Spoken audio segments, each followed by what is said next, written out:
lang po ilog.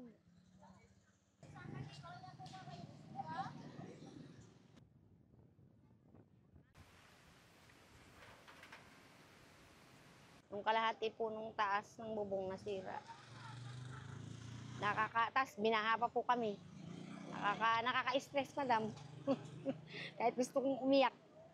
Hindi ako makaiyak kasi wala, ganun talaga, sanay na kami.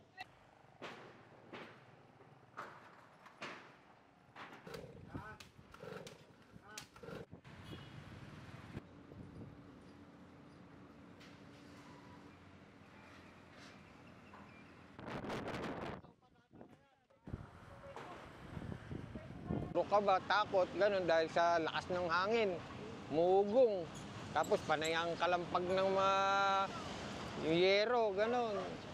Tatakot naman kami lumabas.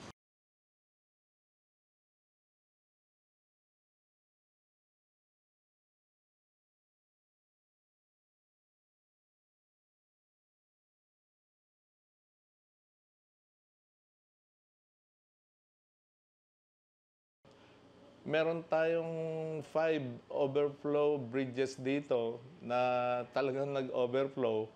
At ang palaging nagiging problema doon sa mga bridges na yan ay yung mga debris na nakabara. So, nakadeploy na yung mga heavy equipment natin doon.